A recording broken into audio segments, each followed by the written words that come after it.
News now on 2.1 WALT Meridian. I'm Cash Matlock with Queen City Newsfeed. Here's what's happening. The Meridian Police Department is investigating a shooting that occurred at the Village Apartments in the 2000 block of Mosby Road on Wednesday night. Officers responded to a call at approximately 8 p.m. and discovered a male victim suffering from a gunshot wound. Acting Captain Darrell Thompson confirmed that the victim was promptly transported to a local hospital where he is currently in stable condition. Investigators have identified a person of interest in connection with the shooting and are in the process of conducting interviews with witnesses. Thompson indicated that charges are expected to be filed following the completion of these interviews. According to Thompson, the victim was involved in a physical altercation with another male shortly before the shooting took place. This incident is still under investigation, but Thompson reassured the community that it appears to be an isolated event. Further updates will be provided as more information becomes available. In state news, the Strong River Bridge on State Route 149 in Simpson County, which was closed for replacement, has collapsed, killing 3 and injuring 4 more. The bridge is near Delo Water Park in Simpson County. Officials with the Mississippi Department of Transportation confirmed the collapse, but could not immediately give any further details. The bridge has been closed to traffic since September 18th as part of a bridge replacement project. MDOT says the contractor was in the process of demolishing the bridge. I'm Cash Matlock with Queen City Newsfeed. Follow us on Facebook or visit our website. And if you'd like to send in a tip, you can email tips@queencityfeed.com. You can now listen to WALT on your desktop computer by visiting WALTmeridian.com.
Hey, good morning, everybody. Good Thursday morning. It's Mornings in Meridian. So glad you're out there tuned in, ready to go with us. And for the 2 best hours of local live talk radio here in East Mississippi and West Alabama. Don't want to forget our friends over in Alabama. They passed a pretty good little bill. We'll talk about that in just a minute. We've got a full morning here, folks, at Mornings in Meridian. So just tune in, fasten your seatbelts, stay with us. We have a lot going on this morning. We have, well, first of all, we're going to be talking a little bit about the interview last night that Brett Baer had with Vice President Kamala Harris. Here's the thing. It was an interview about the interview that was an interview. And by the way, I grew up in a middle class. And let me tell you, Madam Vice President, if you can just wait till I finish. If you can wait till I finish. Well, I just wanted to bring Madam this Vice up. President. You won't let me speak. Madam, How dare you? I've got some more things to talk about on your show, Madam Vice President. We're going to be talking about that. Also, we're going to have a guest from Naval Air Station Meridian, Lieutenant Commander Chris Neal. He's in charge of public works at the Navy base. And we're going to talk about all the wonderful things about that. But then at 8 o'clock, the topic that's been on everybody's mind this week has been tax increases on property taxes and another visit. We will have another visit with the acting tax assessor, Ms. Whitney Hodges. So she'll be coming in here to spend some time with us at 8 o'clock. Well, your taxes. Here's the thing about your taxes. Madam Vice President, this is a local issue. Your taxes will be fine under my administration. We're going to cut. By the way, I grew up in a middle class family where our taxes were. Now listen, Madam Vice President, you got to get a little more nasal when you do this. I ain't talking about me right now. I'm telling you, it's we have to. Brent, you gotta let me finish. I'll finish. I'm trying to answer the question. It'd been funny if she really screamed through the whole thing, but she did scream at the end. It's been like, "You listen here! Whoa! Wait a minute!" I'm Roger B. That's Rob Atkinson, or Madam Vice President, whoever you want to call him this morning. Man, I tell you what, it sounds like you're revved up over the interview. Wow. I mean, we should have more interviews like this, not just for this candidate, but all candidates. You like Brett Baer, didn't you? It's the way an interview should be. You done. like Brett Baer. I do like Brett Baer, and a lot of folks are like, "Well, I wasn't sure about how good of a job he was going to do." If you go back in time earlier this year, he interviewed Trump the same way. Went after him on a lot of different issues, and Trump was like, "Well, in other words, ask the hard questions and expect a real answer." Okay, gotcha. Yeah. Well, there you go. So there's fair and balanced. Oh, fair and balanced. They used to say that. Well, let's take, I tell you what, let's get into some of the interview. But first, let's tell people about Battery One Source, because if you want to start something, well, especially when it's getting colder, like it was this morning, you need to make sure you've got starting, let's see, what are them? That's right. You get those at Battery One Source. That's right. 2618 North Frontage Road in Meridian. Of course, they also do golf cart service and repair. They're going to be opening up the doors here after a while. Of course, they're there at North Frontage Road. Batteries for everything, watches, remotes, your vehicles, laptop, computer, cell phone repair as well. You got a good cell phone repair guy down there, who can get you squared away with that new cell phone cover there. And, of course, the battery tenders, maintainers, cables, they test your batteries on the house there. Most automobiles, and installation is free. And folks, they're not going to try to push a new battery on you. It may just be a minor problem, and they're going to save some dollars, and that's why they have the best customer service in the area. You're not going to find any better folks than Battery One Source. So, as Dr. Toby Bates always says, John Dewforth, so nice and named him twice. Go by and see him at Battery One Source, 2618 North Frontage Road, or call ahead 693-1500 at 601-693-1500 at Battery One Source. Before we get any further down the road, I just want to make this announcement that is happening today. This is like the fourth in a series of programs. Jeanette McElroy, she is conducting a little program called Music and Movement.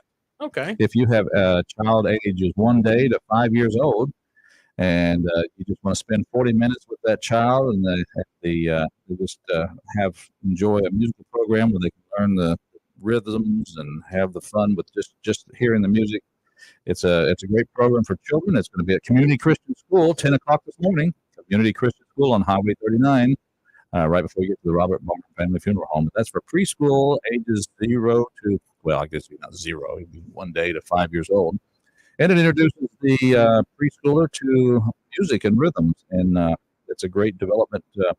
As it says here, join us for 40 minutes of joy that sparks all areas of the development. Parents must stay with the child. Classes are free. They're going to be eating down there? Free class.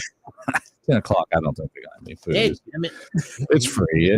Come in there, you spend 40 minutes with your child with some music, and it's good. So that's happening this morning at 10 o'clock. If you know a preschooler that needs to take advantage of that, get out there and enjoy it for free, no charge. Community Christian School. Our favorite F word. That's right. F-R-E-E. And it's 4 letters. My second favorite F word. Let's see. Free and food. That boy's got a foul mouth, doesn't he? Free food. 2 4-letter words start with F. We like it. We can say them on there. Oh, man. Okay. Well, if we must get into the interview, first of all, you reminded me when I walked into this morning that the Harris campaign wasn't begged by Fox to come and do the interview? Well, Fox has done requests in the past, but all of it this came out of nowhere a few days ago with this interview. Of course, she's done a lot of interviews over the last several days, but it's been with, let's call it is what it is, a very friendly type interview with Charlemagne the God, of course, earlier this week. Stephen Colbert, The View. What's that guy on the Howard radio? Stern. He's been on radio a couple of years. Yeah. So, I mean, so you see the track record there. In other words, interviews in friendly fire, on the friendly side of the fence. Correct. Not that Fox is totally unfriendly. It's just that, hey, we get it. You can tune into any news show you like, and you can feel the bias. Sure. Each show. So that's just the way it works. Yeah. But here's a little clip about the immigration topic that came right out of the gate. Yeah, he Brett came right out of the gate with that, and didn't just let her, sweep it under the fence, the border fence.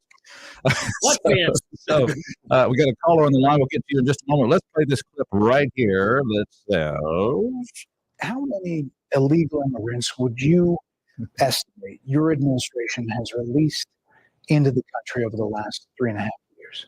Well, I'm glad you raised the issue of immigration because I agree with you. It is a topic of discussion that we want to rightly have. And you know what I'm going to talk about. Yeah, but right? do you think it's 1 million, 3 million?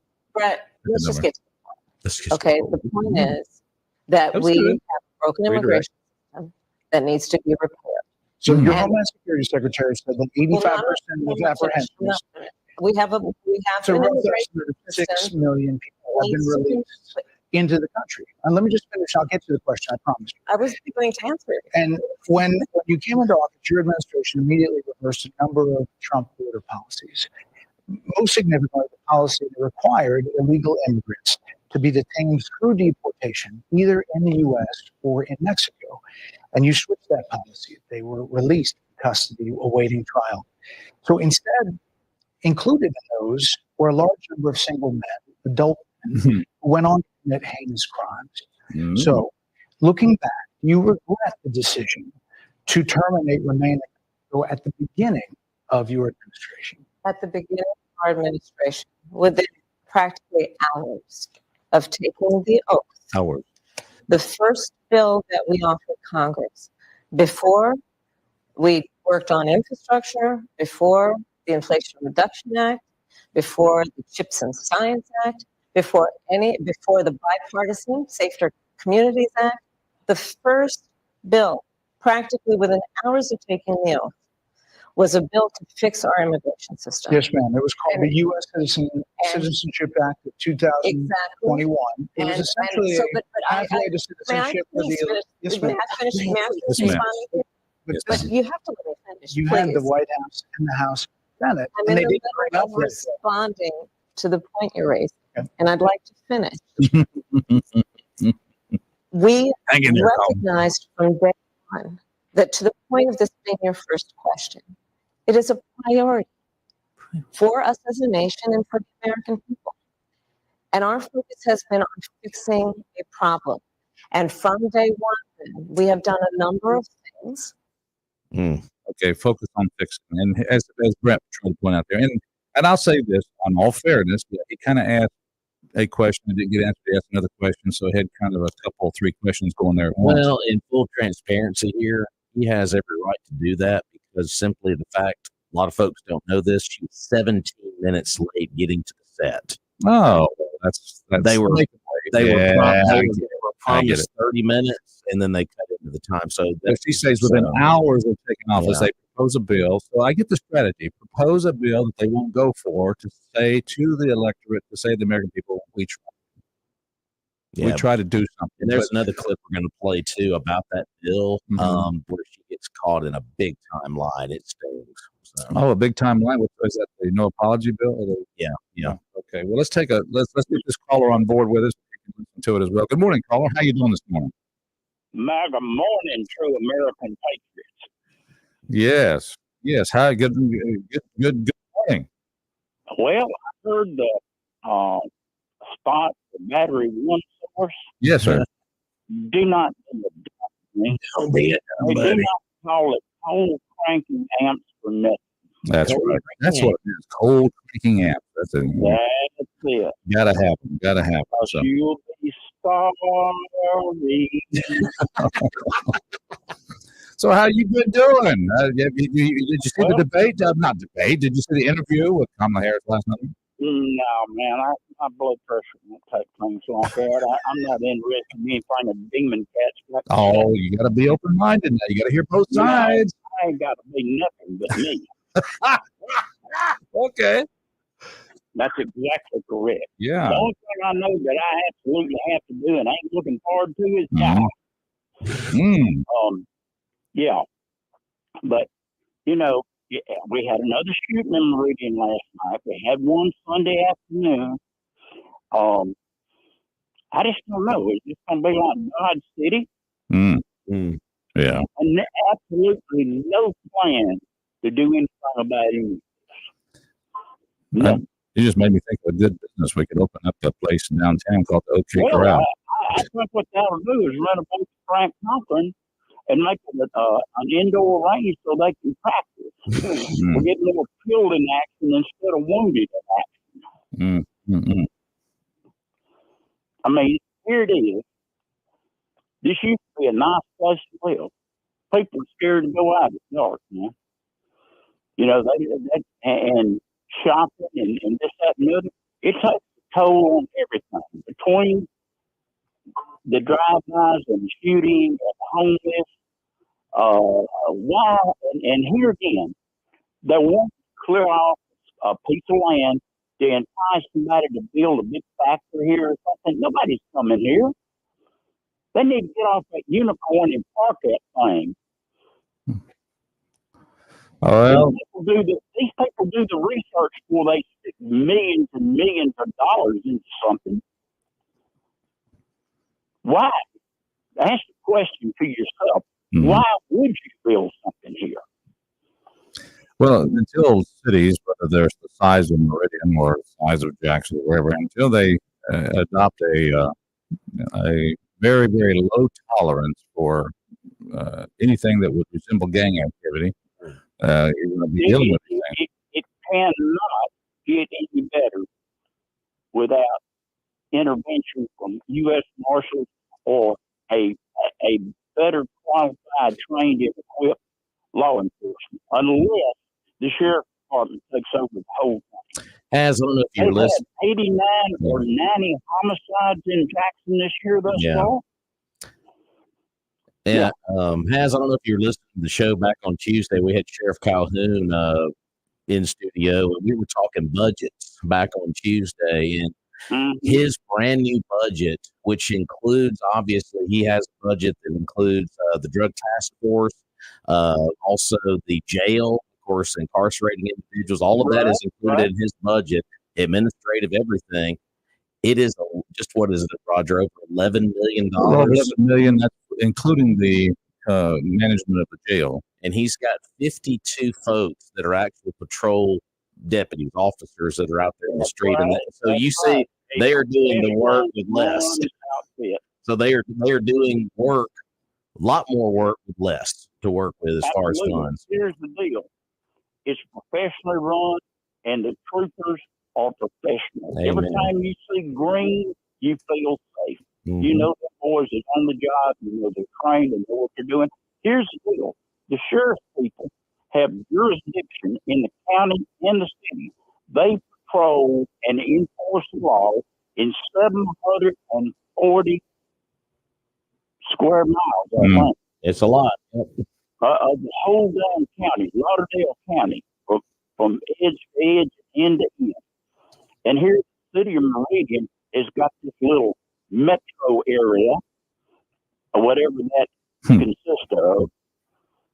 And lo and behold, man, I can't see the 12. What is it? 12.2 million. 12.2. Okay. What if we get it for 9.6? We're going to put more money and still get the same performance. Well, you and I are of the same mind. We would love to see if we could wave our magic wand that Lauderdale County would be the law enforcement agency, would be the sheriff's department throughout. as it is in other communities. And the city, of course, would pay a nominal, not nominal, but be paying. I guarantee you, the city would be paying a lot less money to the sheriff's department for that coverage within inside the city limits. So it would be a win-win for everybody. But that's if we could move our magic wand. So in the meantime, what do we need to do? What do we need to do? But that'll never happen. And here's the deal: the sheriff's department proves that they can do more with less money. You know, they're not up there begging for more money. Of course, everybody could probably use more. They probably could use more deputies and more equipment, everything else. Yeah. But their cars have gas in them, and they pay their damn bill. Woo. Yeah. All right. And the thing about it, I think the citizens ought to be outraged. What do we have to do? Who do we have to talk to? We got to have a prayer upon to God to get change down here. Well, you've got an election coming up. And I hate it. Yeah, there's an election coming up next year with the municipality. So it won't change a damn thing. Well, then I guess we just stop talking about it then, because we can't change it. It won't change nothing. What will it change? Yeah, I don't know. Well, I think you could make sure that the people that are elected are sent a message that they want. We want fair pay. You want fair pay for the policemen that you have, and you want to hire those that would just be the quality policemen for the force. And maybe you would have to maybe get rid of some money. You don't need to have all that 12 whatever million. You can obviously do more for less. That's right. And the thing about it, yeah, it starts with the leadership in that organization, because the people under that leader. Yeah. Scared of the hard question. No. A true leader and a true person that's capable of that job will take all questions from all comers, because they are trained, they have all met all requirements, and they ain't scared of the hard question. There you go. Well, we got to catch Kamala in the lie here. So anything else before we wrap it up? Wouldn't be hard. Okay. I may get a bit of basketball. Roger. All right. Thank you. Here's from old Hazmat. Here's that immigration clip you were talking about before there. It goes something like this. And you said, is it the no apology one? I have the, I need the no apology. Yeah, we already got the other. Yeah, there we go. But more importantly, back to the original premise, Jocelyn and Gary, Rachel Moore, Laken Riley. Showing their pictures to her, by the way. Who were brutally assaulted and killed by some of the men who were released at the beginning of the administration, well before a negotiated bipartisan bill. Former President Clinton actually referred to Laken Riley Sunday campaigning for Georgia, saying if those men had been properly vetted, Laken Riley probably would not have been killed. So if it wouldn't have happened, this is well before any negotiation. This is well before Donald Trump got involved in the politics. This is a specific policy decision by your administration to release these men into the country. So do you owe families an apology?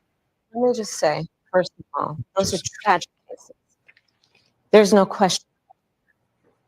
There's no question. And I can't imagine the pain that families of those victims have experienced for a loss that should not have occurred. So that is true.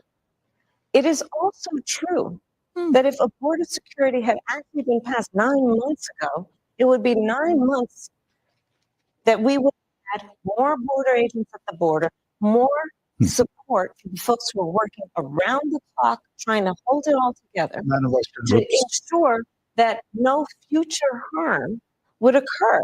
And this election in 20 days will determine whether we have a president of the United States who actually cares more about fixing a problem, even if it is not to their political advantage in an election, because there was a solution, Brad. Madam Vice President, it was a policy decision in the early part of your administration. I will let one of the others talk about it. Take a listen. Because of the Biden-Harris administration open border policies catch and release, they were enrolled in the Alternative to Detention program. This meant that they were released into the United States. It was not even a full 3 weeks later that they would take my daughter, Jocelyn, Nungare's life. I believe the Biden-Harris administration open border policies are responsible for the death of my daughter. That's the early days. So do you owe them an apology? Is what I I'm will saying. tell you that I am so sorry for her loss. I'm so sorry for That's the her loss. closest you're going to get to the apology. Sincerely. But I get it. That's politics. But let's talk about what is happening right now with an individual who does not want to participate in solutions.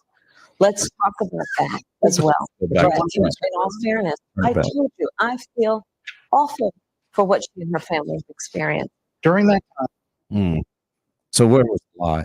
Because she was talking about the Rachel Warren case at one point and talking about, well, on day one, we did this. You didn't do anything. She was murdered a year and a half ago before that bill even came to Congress. Right. So And Brett did a good job putting that timeline out there. Hey, this is the timeline of everything. And But just think, 9 months. We would have 9 months of more border. Well, guess what? You had before that 9 months. You had millions crossing the border. That's right. Because you had that policy. We'll take a break. We'll come back. Stay with us. Facilities.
be love. It must be love.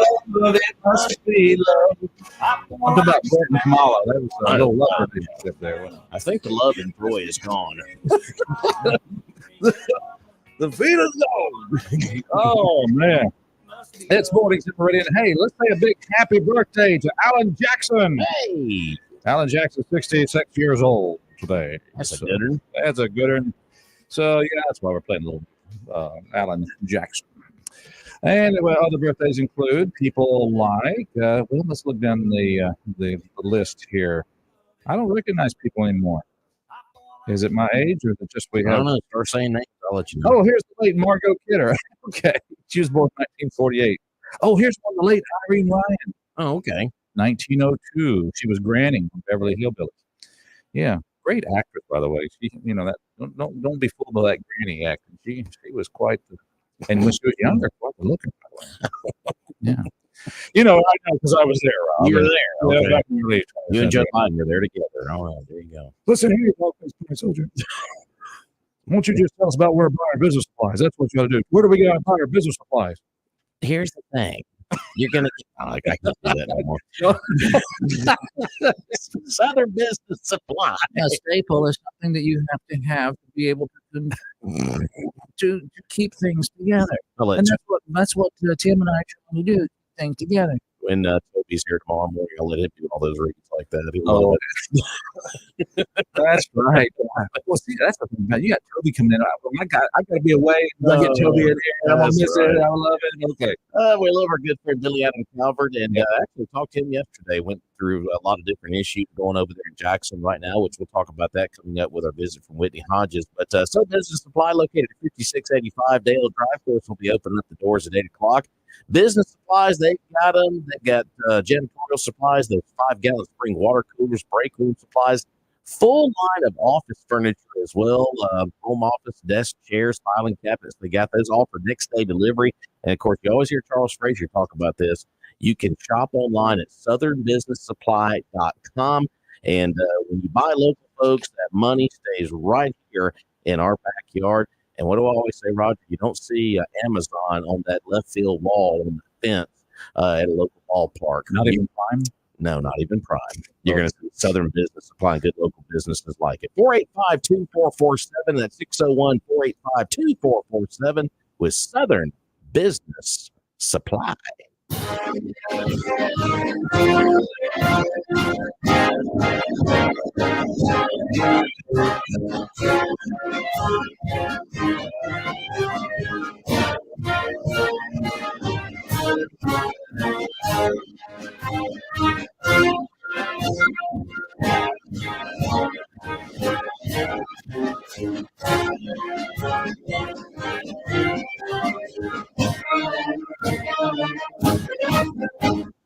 We are underway with NAS Meridian as we enjoy a visit from time to time from folks who serve up there. When I say up there, it's about 20 miles from our station here. And who has made the trip here to be with us today is none other than Lieutenant Commander Chris Neal. Welcome to our show, sir. Hello, hello. Yes, indeed. We're glad to have you here. Your job evidently is to keep everything flowing in the right direction and the lights on. Is that what? Great word for it? Yes. Yeah, you're with the Public Works, right?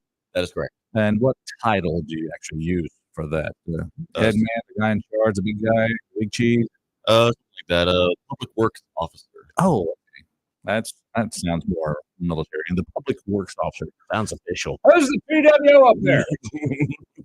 That's Chris. That's Lieutenant Commander Chris Neal. Welcome to our show. So glad to have you here. Glad to be here. And I hope you have a particular employee listening because I know he happens to work under your command.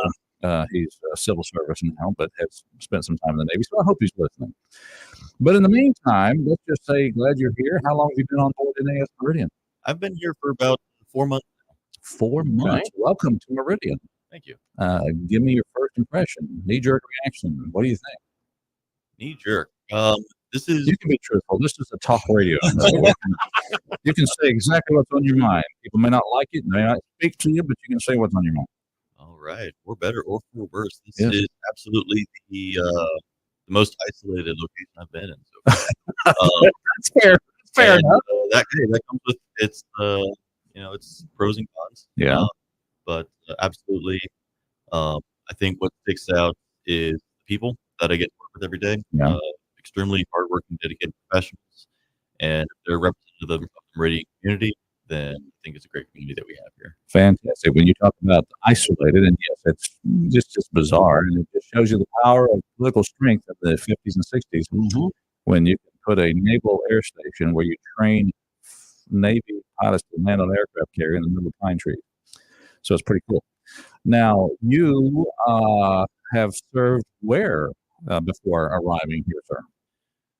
So my Navy journey after OCS in Newport took me to Norfolk, Naval Station Norfolk in Virginia. That's a pretty busy place. Very. Yeah. And then They don't like the Navy there. that's the armpit of the Navy, as some of the sailors call I it. like the Navy, but they don't like it in Norfolk. I don't know. I just heard that. From there, I did my time with the Seabees in Fort Whitney, California. So not a Gulf War B, but a Hollywood B. Okay. I like that. Not a Gulf War B, but Yeah. Well, we built something. We put extra flair into it. that's right. And of course, the Seabees. That's of course, if people don't know, that's kind of the construction and development part of the Navy. Absolutely, yeah, that's uniformed construction. Then. Yeah. So with them, I did deployments to the Pacific Theater. Okay. And then after that time, I did my next tour in Iwakuni, Japan. How'd you like Japan? It was amazing. Not too remote there. A lot of I think Will you it always see there? looks, it looks like such a small Yeah. island Yeah. on the map, and then you realize it's about the length of the entire East Coast. Mm. So it takes quite some time to get from one end to the other. So you were well received as an American naval officer there in Japan. I do hope so. Good. Well, I mean, you must have been. Yes. I think anywhere you go, and that applies to here in the States too. I think the more you embrace people, embrace the local culture, you'll have an easy time adjusting. Mm-hmm. Very good. So you eat raw fish with chopsticks. Oh, absolutely. Okay. Nice. There it is. He interjected himself into that culture there. Well, I think that's fantastic, of course. So then after Japan, you come, where did you go from there? Oh, yes. So from there, I took a brief break and went to grad school at the University of Maryland, which is my home state. And, Grad school. Okay. I'm sorry. He was a terrapin. Oh, a terrapin. Turtle. There you go. Well, congratulations on that. What degree did you get there? I got my Master of Science in Civil Engineering. Cool. So in my community, the Civil Engineer Corps of the Navy, that's kind of a standard mid-career point to get our graduate degree, kind of re-engage with new innovations in the engineering field, and come back to the community just a little bit wiser. Oh, very good. Look at you. So then you get the envelope. It says next duty station, Meridian, Mississippi, and you said, "Well, what?" Mostly where is Yeah. Where is that? Where is this? They call us that landmass, So There's a little piece of real estate between Louisiana and right, yeah, Alabama. Yeah. Something like that. Yeah. Exactly. Well, we're glad you're here, and we appreciate your service. How many years total? I'm at 11 now. All right. 11 years. Well, fantastic. So sounds like we got a career in motion here. So where, as opposed to where you are or where you've been, where would you like to serve next when you leave Meridian?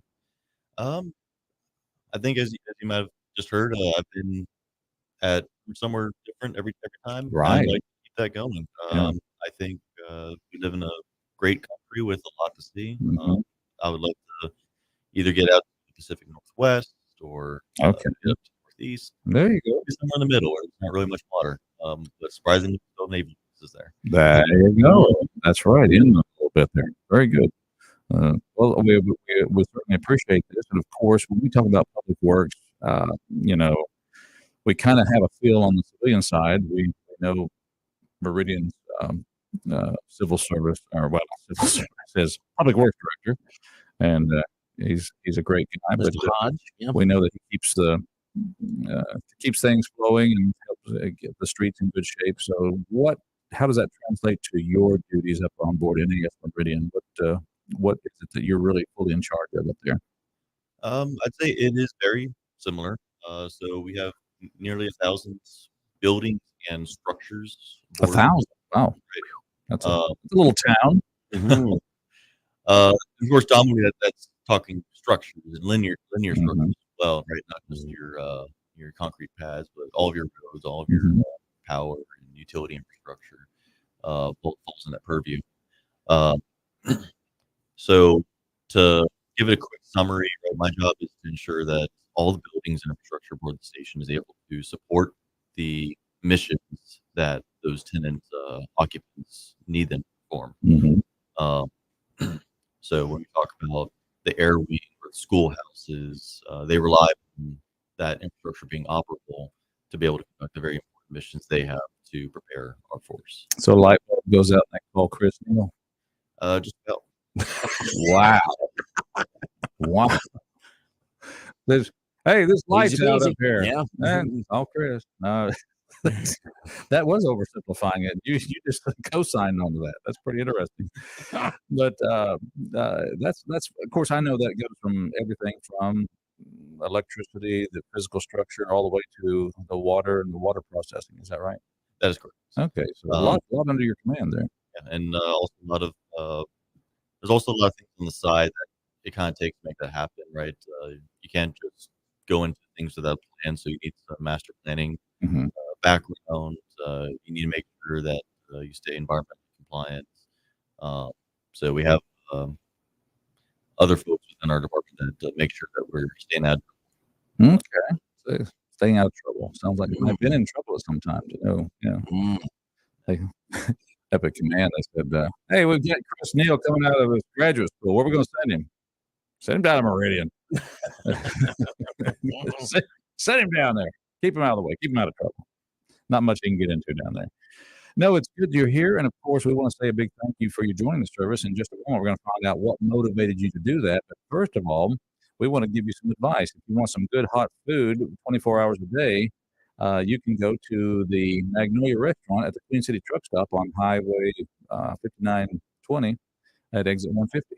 And you know what's on the menu today? What's that? Pot roast. Hot roast! Yep, pot roast is on the menu today. What is it about carrots and potatoes and beef? And a little bit of celery. Hey, on a day like this, it's going to be pretty good with it being so cool like it is. So, you got pot roast, hamburger stuffed with onion and gravy, of course, fried or baked chicken, fried pork chops, and you just put fried on it. It's just a whole lot better. Of course, they got those veggie plates and biggie burger with fries, and of course, get your day started with a delicious breakfast there. The wait staff is amazing, and if you want to get that order to go, you can call ahead and check out the menu at 601-482-0259. That is 601-482-0259. And here's the thing about the Magnolia Restaurant. Their hours of operation, 24 hours a day, 7 days a week. Isn't that a beautiful thing? Never have to lock the doors. There you go. They're always open. Go by and see them off of exit 150 there at the Magnolia Restaurant, the Queen City Truck Stop, and get your day started with a delicious breakfast and pot roast for lunch. That's something I'm going to ask. I say, how can you have locks on the door? That's a good question. What's the point? Well, you got locks. Well, you got locks on the door. 24/7. But anyway, there you go. You can literally get Thanksgiving every week down there with turkey and dressing. Yep. It's really great. And as a matter of fact, Roger, and I was there to get dinner the other night. They had a sign up on the door. They already have their holiday specials up. So if you want to get like a big pan of dressing for the holidays, there you go. That is already being advertised there at the get your order in. Get them in early because those things get pretty busy. So I didn't have breakfast, and you're really making me hungry over there. All right, it's Morning Sim Meridian. Glad you're out there. We are visiting with Lieutenant Commander Chris Neal. He is here from, I don't know where he originated. What's your home port? Where'd you start out? Started out in Patuxent River, Maryland. Patuxent River. Yes. You right in the middle of Navy stuff. Yeah. Is that what made you decide to join, or you saw a poster, or there was a girl chasing you and you had to get out of town? Just kind of wondering what was the motivation there. I think maybe her father chasing you, maybe. like a lot of engineers in the middle of getting their bachelor's degree. I think I was just kind of facing a giant wall of student debt and going to career fair right in my junior year. And at that time, Navy, actually as they still are today, right? They really want those nuclear officers. So had this wonderful display table saying, hey, we need you for the nuclear Navy. And on the very corner of that table was a stack of pamphlets said Civil Engineer Corps. So being a civil engineering major, I was like, okay, I need to grab one of those. And didn't really read it much then, but read later, and just was immediately infatuated with the idea of the CBs. Right, which, there you go. Very much where they built their business case on, and like this idea of the Peace Corps, the Navy, the humanitarian aid, disaster relief, getting to do construction overseas. And back of my mind, there's always that old Navy slogan, join the Navy, see the world. And, I think that's absolutely something that I've gotten out of it. So even if my initial motivation for joining were to offset the student debt,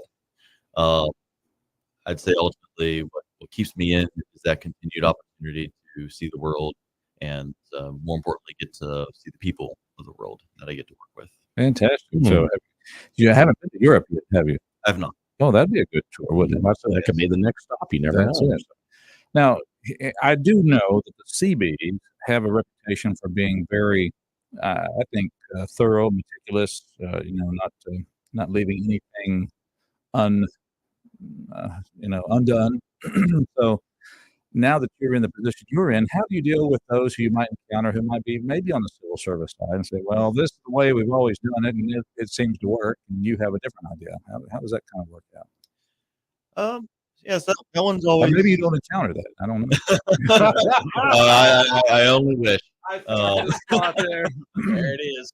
Well, here's how we've done it around here, Lieutenant Commander. And I know this piece of baling wire doesn't look very, very good, but it seems to have worked all these years.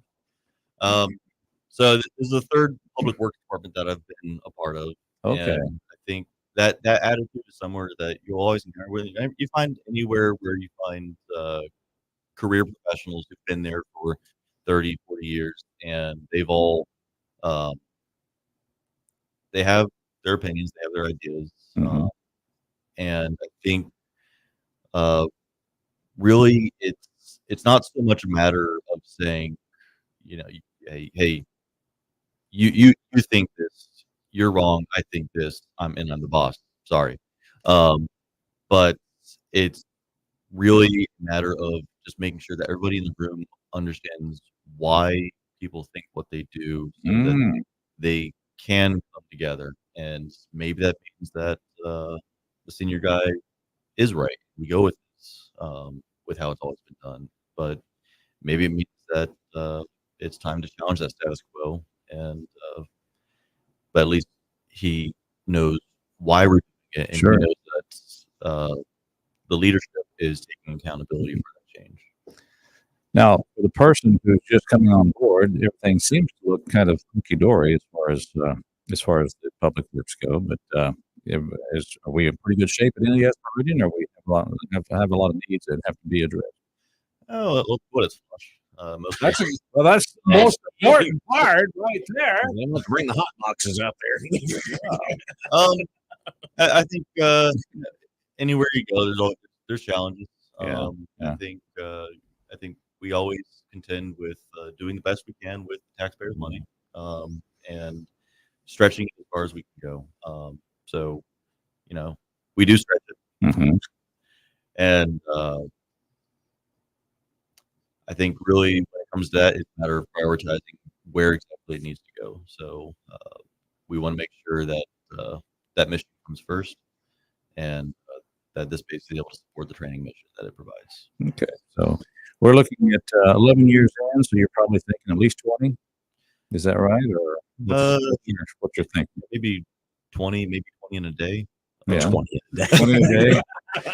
What do you envision your uniform looking like when you leave the service? Do you have aspirations for? Yeah, hopefully the same size. Look at there. I like that. Good sense of humor. I like that. That works. That works. That works. So, you're Lieutenant Commander. So, what rank would be a good rank for departing the Navy?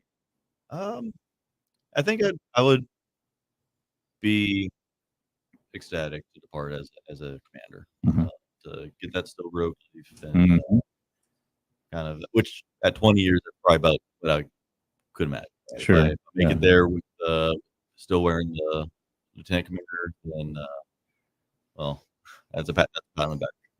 That sounds excellent, and I'm always curious because I know that within organizations you've got different ways that different parts of that organization look at the other parts. So, kind of, what are the fly guys, or how do the Marines, how they all look how do they look at the CB? Kind of how do they treat them? I think that really depends on kind of time and culture. I mean, I can envision me not wanting to make an enemy of a CB, to be honest with you. Yeah, right. Nor should you. Yeah. But I think it depends on where you are and what the proximity to other CBs in the area can be. Some public works. Do you get respect? Yeah. Yeah. So. Yeah. Some public works departments have the fortune of having CBs in-house that work full-time for the public works department. There you go. We don't, sadly. Gulfport steals them all. And all right, we got to go back to the off port. But in particular with the war on terror, the right? I think that created a very deep partnership that we still feel the effects of that today. But within the Navy, I've certainly encountered several other individuals, officers who weren't even really much aware of CBs. They have a lot of questions when it comes to what are the civil engineer corps, what is the staff corps. It's basically the job in the Navy that makes you really fit for a private service when you get out. Right, exactly. People are going to be looking for you. Might be back here as our public works director one day. There you go. Never know. May just totally fall in love with Meridian and say, "Hey, I'm coming back." That's pretty cool. All right. Just, again, we always like to ask, because you've been there now 11 years. We like to ask, you might have a grandfather or a father or mother listening, and their child's trying to decide what they want to do the rest of their life. Or maybe we actually might have a young person listening, because we do have that, surprisingly enough. What advice would you give them for a career path if they want to choose a military career path? I think it's hard for me to say for somebody else what they should do as far as what direction you want to go with. Yeah, but do it anyway. We'll apply for CVs then, right? There we go. We got seven different ratings, lots to choose from. But as far as advice for anybody who's considering joining, my top advice would be to know why you joined. And good. Really, that is that there's going to be challenging times, right? And that kicks off out the gate with boot camp or officer candidate school, whichever path you're going, and you're going to be challenged. And to get through that, you need the mental fortitude. So knowing why you're doing this, and that can be for noble reasons, or it can be because you're trying to finance your education, like me. And that's going to get you through the start. And then once you get in, you get the opportunity to rediscover why are you staying in. There you go. And you get to come up with a new reason that motivates you through the hard times. Get some good purpose there, folks. If you That's right. that military career, and also good benefits. It looks like he's okay. He's Stay the same size. Staying the same size. So he's obviously exercising or eating right. Lieutenant Commander Chris Neal, thank you so much for your time here, and thank you for your service, by the way. Yep. And we appreciate the fact that you're here serving, and wish you the best. And wish you the best with their addiction to sweet tea that you'll develop while you're here. Right. So, that's going to be something that'll go with you the rest of your days. Yeah. Thank you so much. We'll be back. Whitney Hodges will be here with us talking about that good old property tax issue.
here at Mornings in Meridian, taking care of business.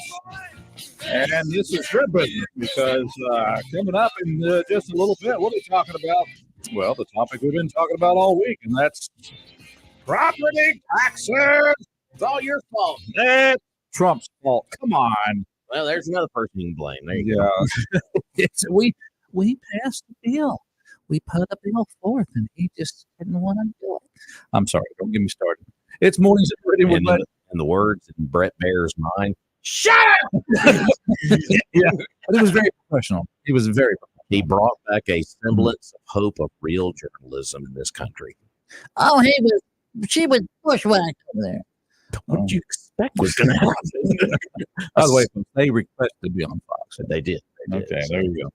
All right, it's Mornings in Meridian. We're going to move on because we have a distinguished guest here with us. We're going to get to her in just a moment. But first, we want to remind you that whether you've lived in Meridian a short time or a long time, you know the place to go. Trucker Supply for all your tools and just all kinds of supplies you need. Truckers Supply. It says Trucker Supply, but it's supplies for those who also have cars, bicycles, motorcycles.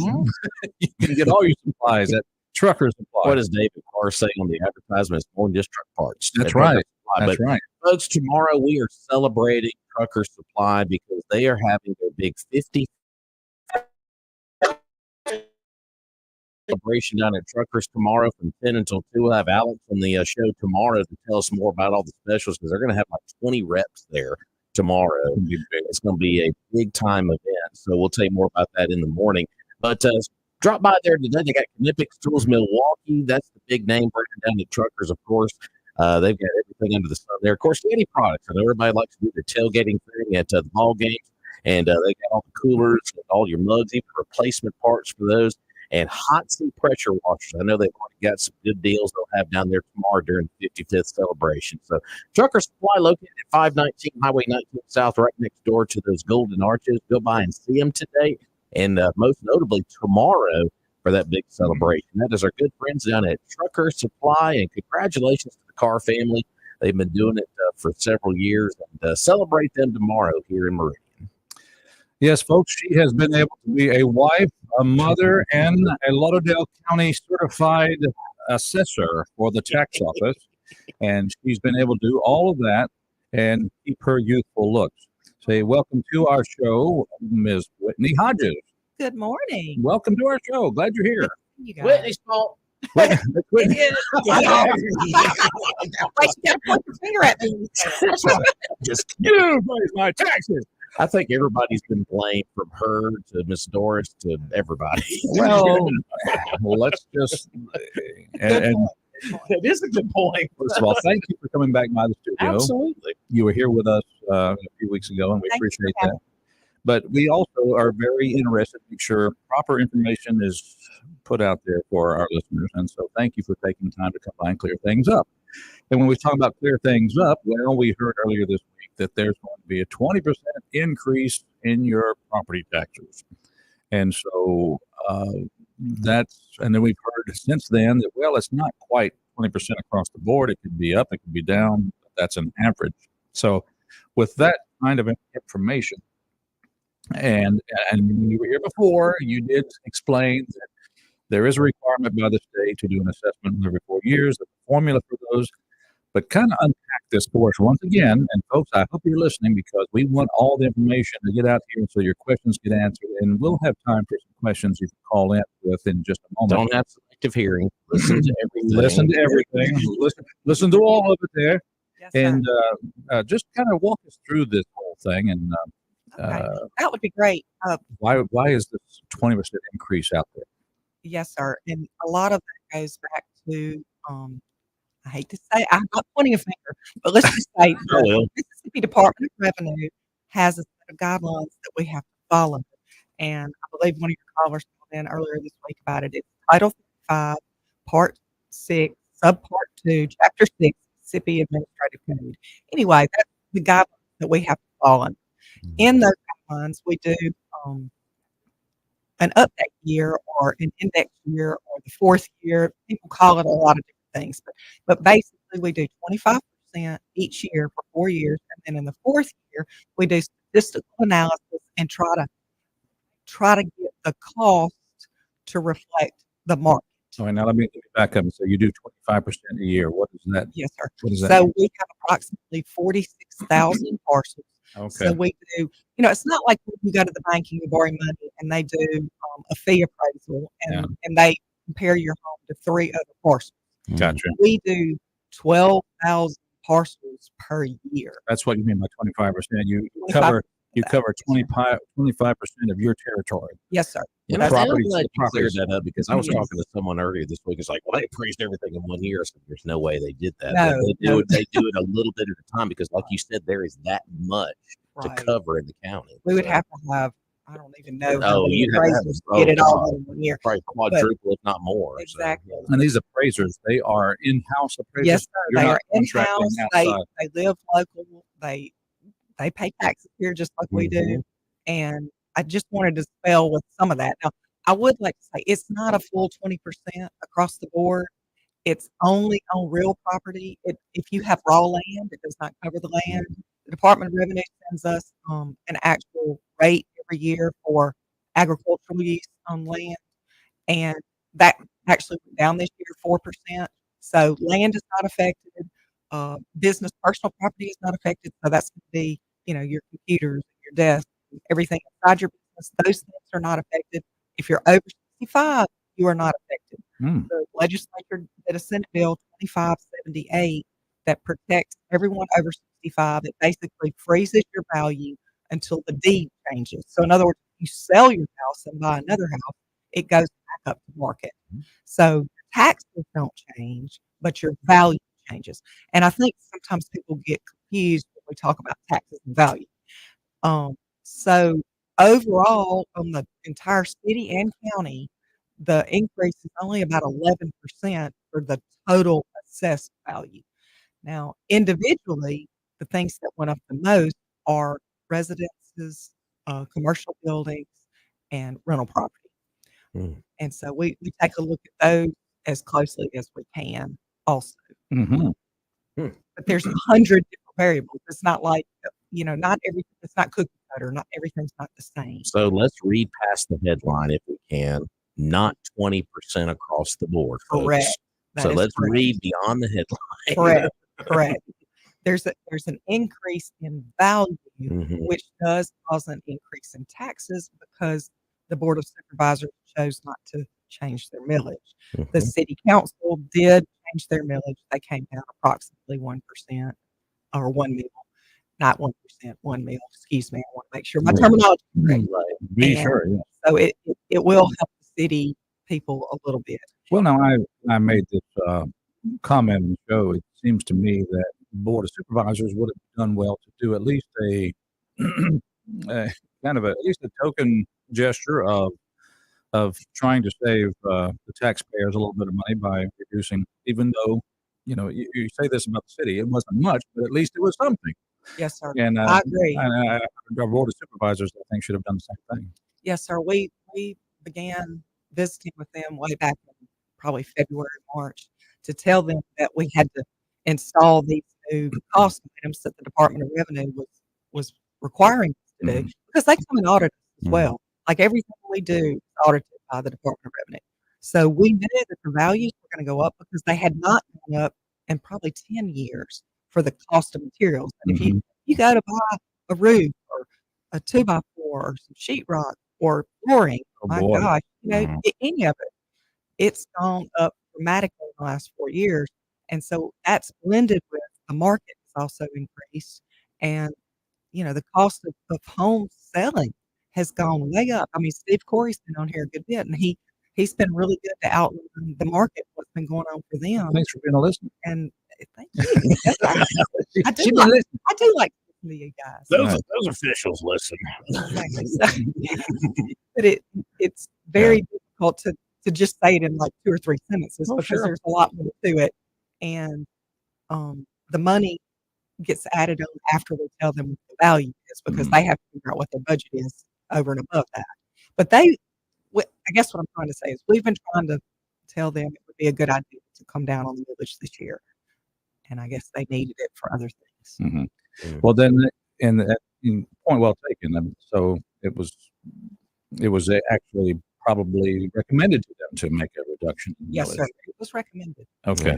Very, All right. very much. So that's good to hear. So, and so property owners, those of you that own property and affected by this, you do need to, if you have some dissatisfaction with how it was handled by the board of supervisors, contact your supervisor, let them know that. And, Yes. And if you're concerned about your value, please call us or check the website out. If you go to lauderdalecounty.org and look under the assessors tab and then under property maps, everything on the map is the new value.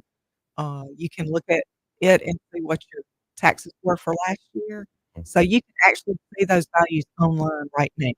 Now, I don't think everything's updated on the millage side, but everything's updated on the maps at this juncture. Well, it was interesting. I was talking to several folks yesterday, and you brought some examples in here this morning, including Mr. Burke. I can't believe what I'm looking at. This is outrageous. But, I was talking to some folks yesterday. Theirs didn't change. I even talked to one individual there, went down maybe a small percentage. So it's just a case-by-case basis here. It truly is. I think I looked at about 60 accounts yesterday, Yeah. and not one of them went up 20%. How about Not that? one. How about that? Not one. Because we do have observed condition too. And instead of straight line, like on our documents, it gives you what straight line is, but we actually do observed condition because it depends on how you take care of your property. It depends on what class your property is, depends on where it's located. Sometimes in different areas there'll be some blight or some change. And so we kind of keep up with that. But we do it through the market, what things are actually selling for. So Well, and that's and again, we're talking about my personal situation here, and of course, the age factor seems to be working in my favor. I know I was complaining about. You need some help, you remember? Yeah, where's the quarters you keep in the drawer there? I need all the change I can get there. I'm going to pay this bill. But evidently, it's good that at least there is some relief for senior citizens that they don't get an increase on their tax their tax bill. The assessment goes up, as you explained. Yes, sir. But because that is in case you sell, and then of course the new person who buys, they'll have to deal with an increased valuation. Yes, sir. That's correct. And that's a great thing that they did for the seniors. The only thing that changes on that is if they add a swimming pool, close in a garage, or do something like that. If they make a major change to the parcel, we do have to increase it for that. Okay.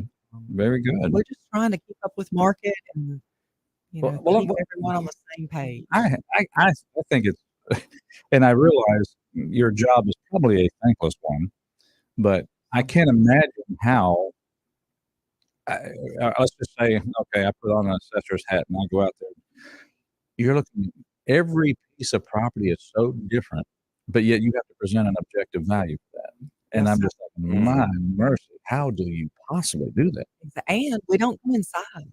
So if you made changes or updates to the inside, we honestly do not know.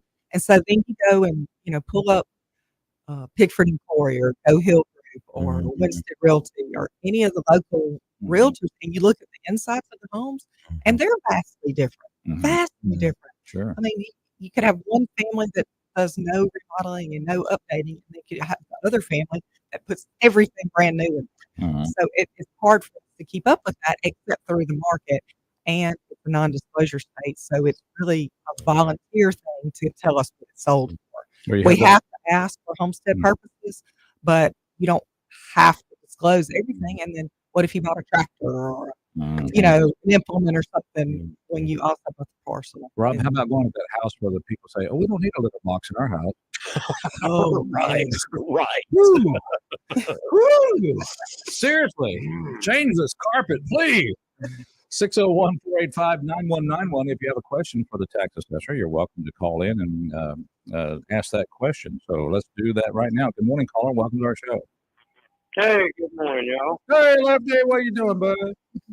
Man, this on cup number 2 or 3. Oh, be careful. You know what happens after you have 3? You're just hard to live with. I'm ready to get something with a V8 and start driving real fast. I'll put some Sammy Hager here for you. I I've got a question for the. Well, it's not turn off the tax assessor, but I just wonder, do y'all do you have anything to do with verifying when people come in to pay their taxes if they are driving, if their vehicles are tagged in Mississippi? No, sir. That's going to be the tax collector's office. Miss Tax Doris, yes, sir. Miss Doris Spital does everything for automobiles. We don't really have much to do with automobiles. Okay, I just wondered. Sorry. Well, there you go. So just make sure you're tagged when you go in there. I'm tagged. Okay. I think I'm the only one, but I'm tagged.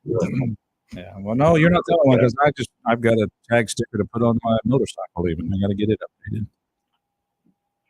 All right, well, that's the only question I had this morning. Well, I appreciate it. Thank you. Hope you and the dogs are doing well and that everything's all right in your world. Thank you for checking in with us. They're in the bedroom with the heater on.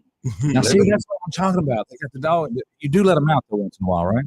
No, yeah, we just got through walking. But, okay, good. So they're struggling. So they're just okay, all right. 6 squares a day and running around the heater. So yeah.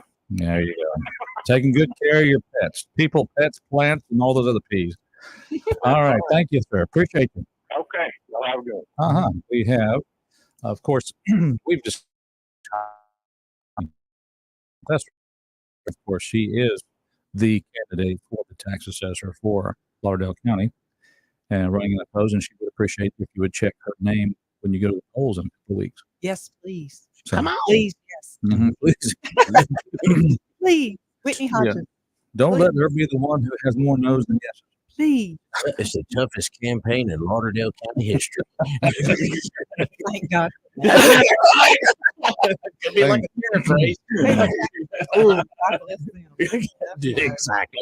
Well, yes.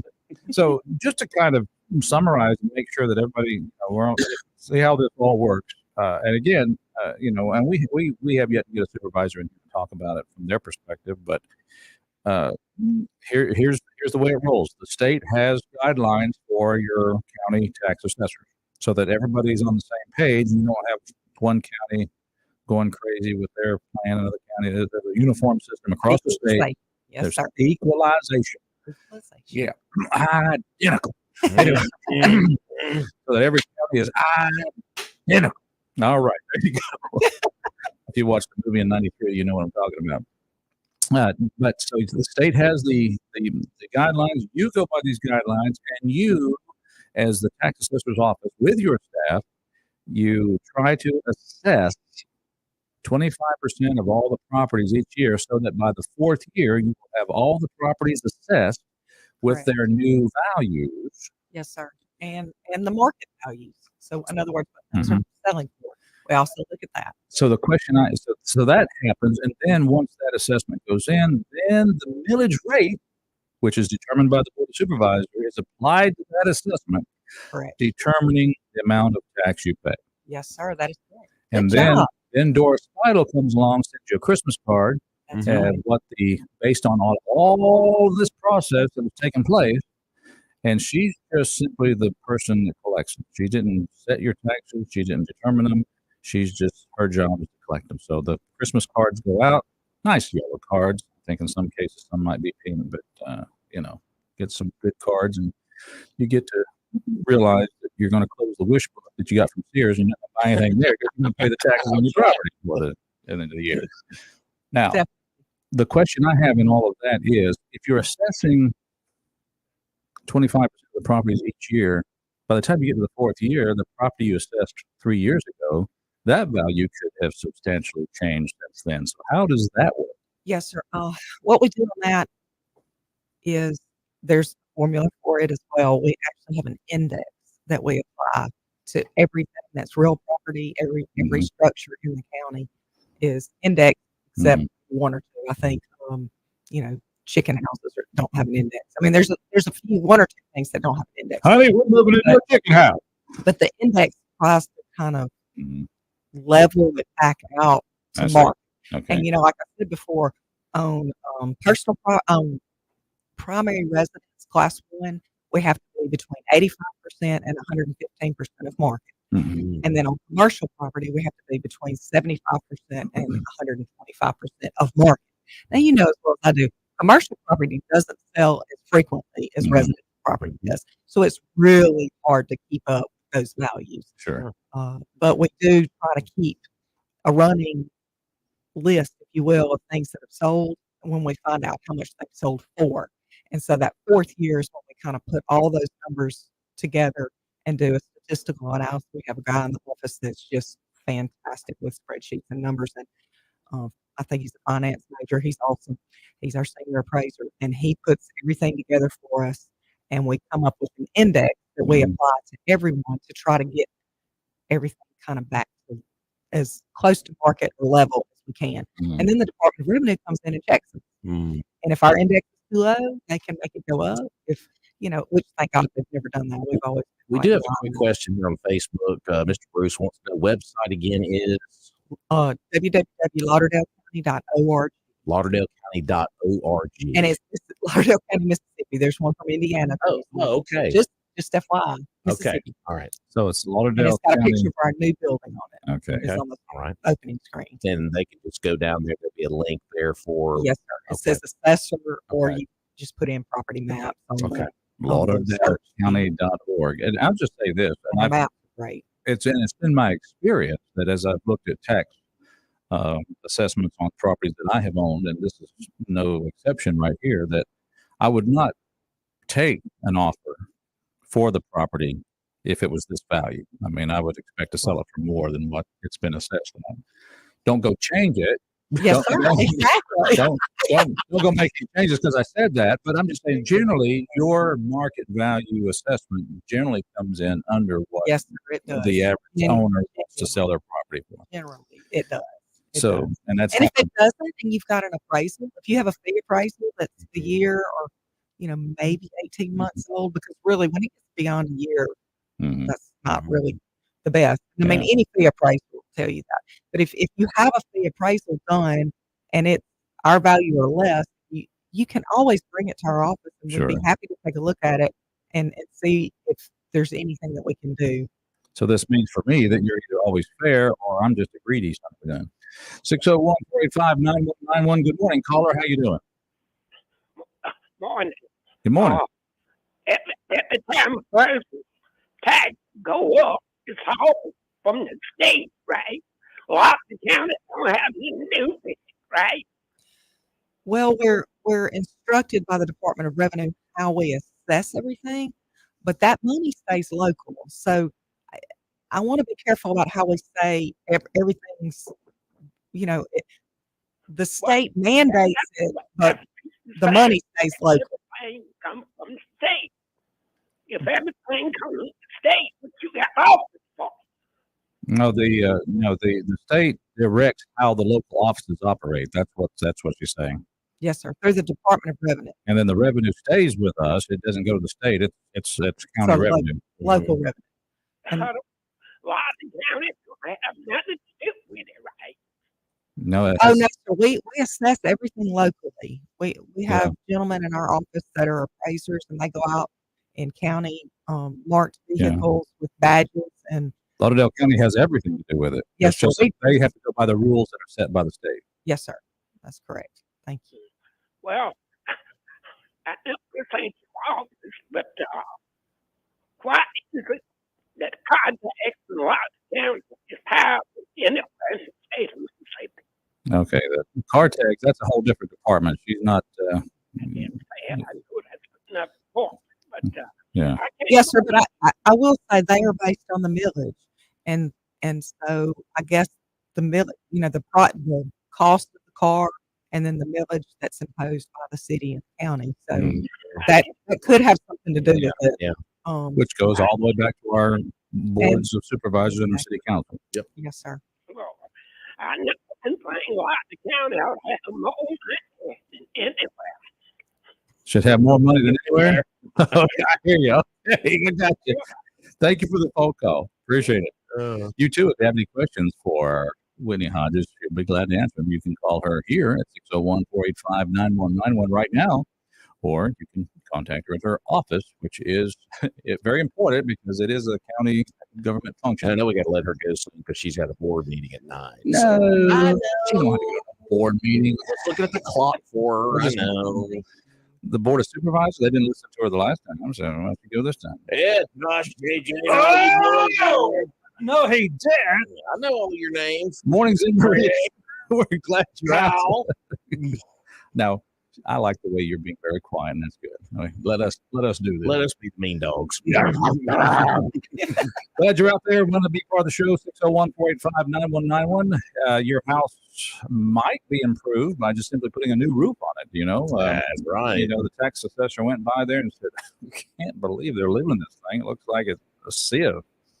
Needs a new roof on it." Call Martin Roofing. Absolutely. 30 plus years down there at Martin Roofing. They're locally owned and operated, licensed here in the state. And they take pride in standing behind their work from start all the way through cleanup. They have all those roofing applications down there. If you have a little bit of damage, starting to feel that little bit of a draft maybe. So call Doug and them, of course, Doug Mark Sr., Doug Mark Jr., of course, Stacy as well. 485-5920. Of course, they're members of the Better Business Bureau. They'll offer you a free estimate and inspect for that damage. And folks, 30 plus years and rolling at Martin Roofing. Of course, when you see those small red signs, those are not campaign signs. Those are Martin Roofing signs, and they're all over town. They do a fantastic job. So call them today, 601-485-5920. That is Martin Roofing. And just going back to my personal example here, the calculation's been made there. Thank you, Whitney, for doing that. Evidently, my property was a 16% value increase. 16%. Yeah. Okay. So not all of it. Mine went up 13%. Mm-hmm. And I heard from some folks yesterday. One individual said 16, one said 7, and one said mine stayed about the same. So like I said, it varies. All right. Because no two properties are the same. That's really. Right. That's it. I mean, you may have a pool, I may not. Mm-hmm. I thought it'd go down since we tore down the outhouse. I thought that'd go down a little bit. Anyway, guess it didn't. Can I please say that? I'm sorry. Wait a minute. You mean my outhouse remark reminded you of something? It did. If you tear something down or remove something, please come to our office and let us know, or call us and let us know. For example, if you fill in a swimming pool, or if you tear down an old barn, or any kind of, if you just let us know, because sometimes it may be 3 years before we get back to your portion. Exactly. And so it would be great if you just call us, or just let us know your street address or something, and we'll go out and take a look at it. All right. Anything else you think of before we let you go that we needed to have answered? I can't think of anything right now, but if you have any questions, or if any of your listeners have any questions, please feel free to call our office. That's what we're there for. We're, paid for by your tax dollars. In Whitney's office. There you go. And they pay taxes too. And if you want to reach her office, you can do that easily by calling 601-482-9779. That's 601-482-9779. You reach the assessor's office, and they'll answer your questions. Thank you for taking time once again to be here and kind of walk us through that. Yes. And thank you very much. We can do anything in the future. Y'all please let us know. Oh, I'm sure we'll have controversies in the future. We'll call you back. You'll be back. Don't you worry. All right. Well, Mornings Meridian. We'll take a break. Stay with us. I'm Roger. He's Rob. And you're you.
Gary Puckett in the Union Gap singing the Stranger Danger song. Danger, danger. Singing a song about something they get arrested for in days time. Ooh. Yeah. Morning. Well, he's telling him to get away. I know. Gary Puckett, though, he celebrates. Well, let's see.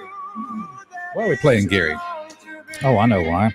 He's 82 years old today. Happy birthday, Gary Puckett. Every girl's too young for you now. Ooh. Mommy, smell my hair. Mornings in Meridian.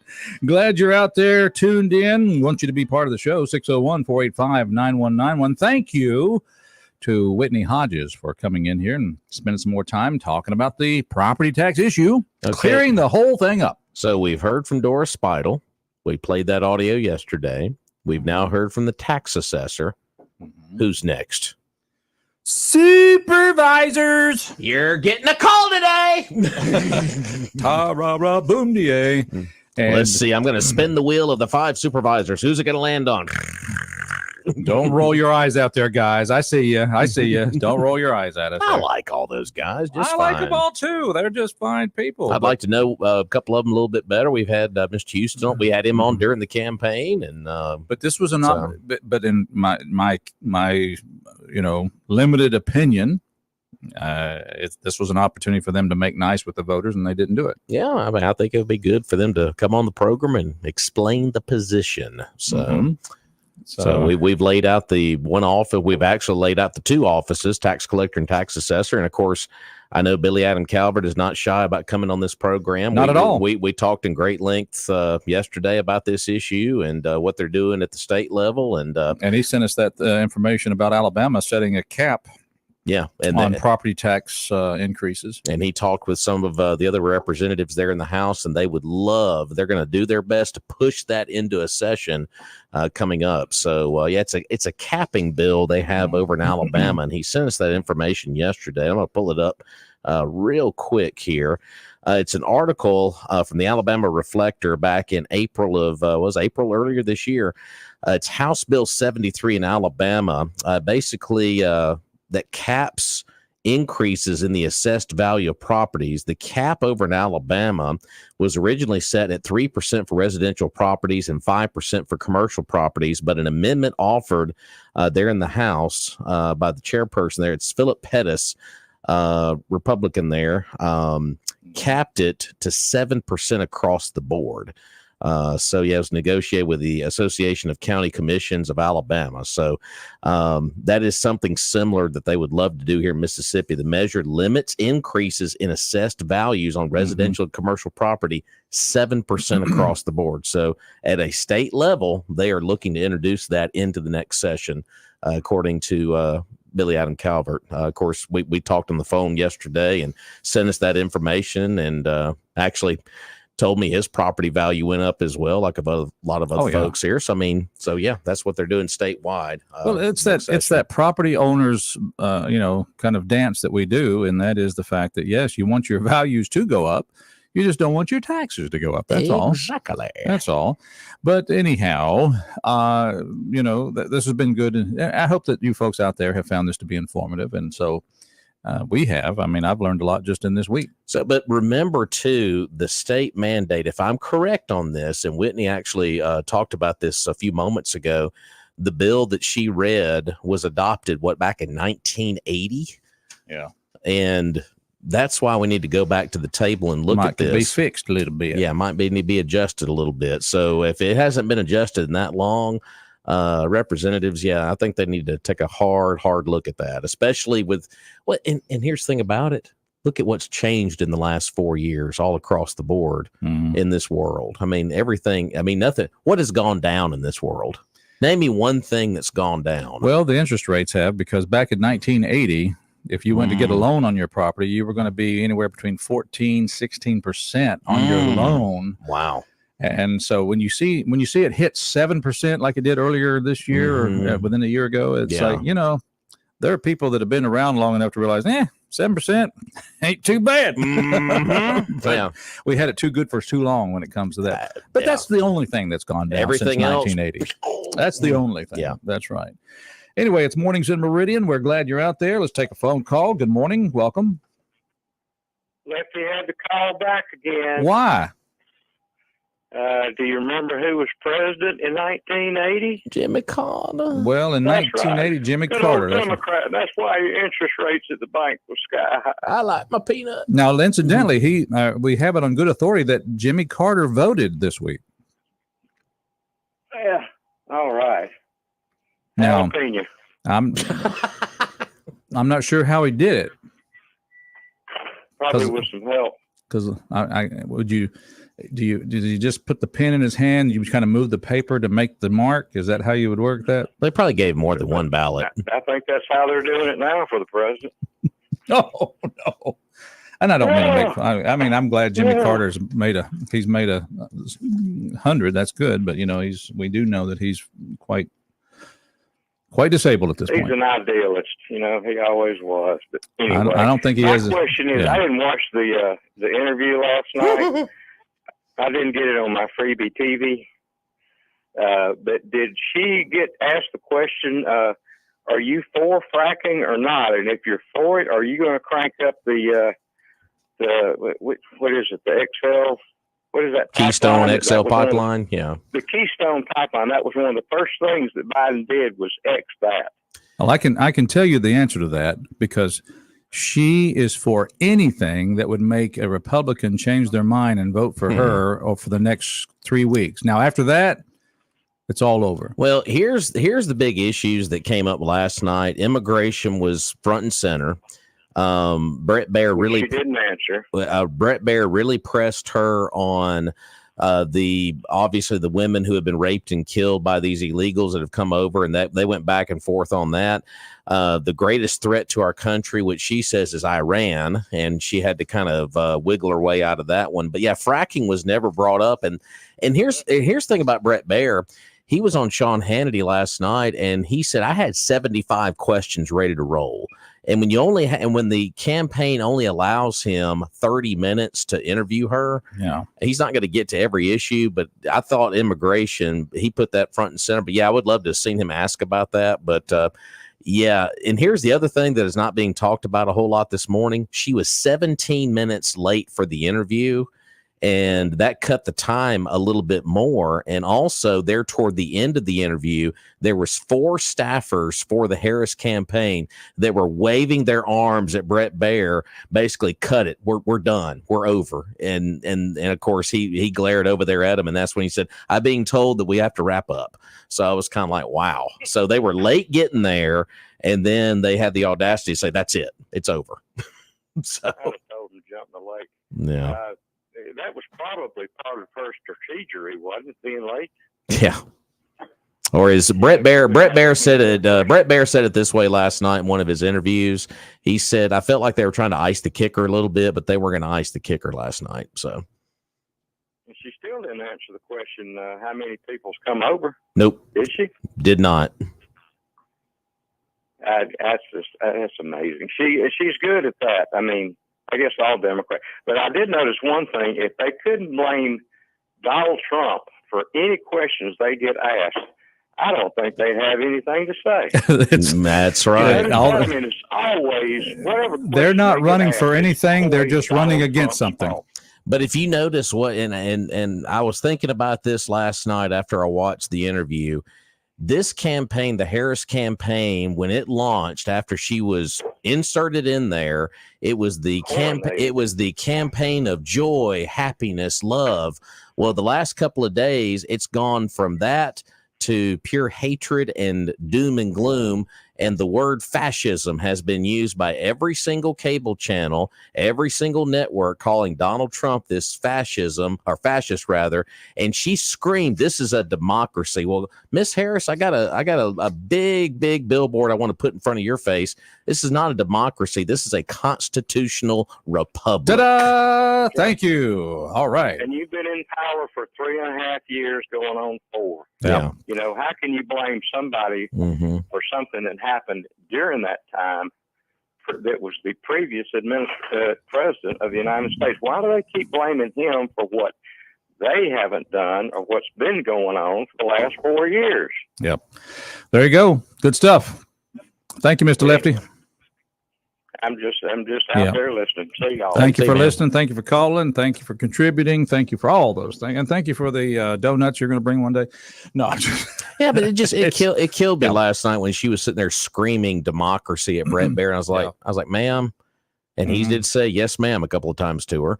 He did, but that's a good. This Southern. is a constitutional republic, my friend. Come on, man. Constitutional republic, not a democracy. Democracy is not really fair for the minorities, whereas Republican democracy is a fascist. Ooh, fascism. That's stop what it. Stop it. That's what they keep talking about. Let me tell you something. I am so glad that we can still conduct commerce in this city, and we have great sponsors for this show, like our good friends down at Premier Paint Body Shop. You know, it's not a matter of if your car gets damaged, it's when. And when it happens, just be all ready to go. You just know that it's going to go to Highway 39 next to Johnson Dodge. There to Premier Paint and Body Shop. Ty Booker is taking the ball and running with it down Go there. Ty! Go Premier. Ty! So 1210B Highway 39 North, of course. Ty Booker, great staff there in the shop and in the office as well, and they'll get you squared away. So if you do get in that fender bender, tell the folks, hey, where do I need to take the vehicle to? Well, Premier Paint and Body, easy decision. Auto body repair, painting, automotive glass replacement, they do it all there at like new results, and they work with all the insurance companies as well and navigate through that process. And as we mentioned, they are next door to Johnson Dodge on 39 North, and they're open right now till 5 o'clock, or you can give them a call ahead of time at 601-482-PAINT. That's 601-482-7246. Our good friends down at Premier Paint and Body. Ty Booker doing it big. Doing it big there. All right. Just want to, again, remind people that today at 10 o'clock, if you have a preschooler, and you're trying to think, what can I do to get this child out of the house and take it out and do something? And oh my, I'm getting cabin fever here. Well, guess what? There's something for you at 10 o'clock this morning. That's at the Community Christian School on Highway 39, right before you get to Robert Barham Family Funeral Home. You go to the school there, and they have music and movement for 40 minutes of joy that sparks all the areas of their development. And parents are required to stay with their children, of course. It's a free class. Just come and let your child enjoy some good music and some rhythm and have some fun. And that'll be a fun 40 minutes for you. So take some time out for that. That's today at 10 o'clock at Community Christian School. It's called Preschoolers Music and Movement. Also, too, later on tonight, the Meridian Council for the Arts is celebrating National Hispanic Heritage Month with a mariachi band. Food admission to that event, of course, bring you a couple extra dollars for the food truck, and that'll be later on tonight at Dumont Plaza from 5:30 until 8 with our friends at the Meridian Council for the Arts. So that'll be coming up later on tonight. Mucho gusto, muy bien, and all those good words. Tacos. We're going to take a break. You know Spanish too? Yes. All right, we'll be right back. Stay with us.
Made me feel so good before.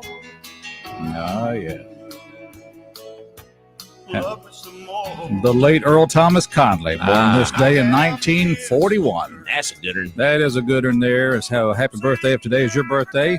Thanks to all of our guests for being here. Thank you for Lieutenant Commander Chris Neal coming in from NAS Meridian. Thank you, Whitney Hodges. Yes. From the Tax Assessor's Office. And thank you all for listening, and thank you for calling. What else do we need to say? Buy local. Buy local and bye-bye. Bye. See you tomorrow.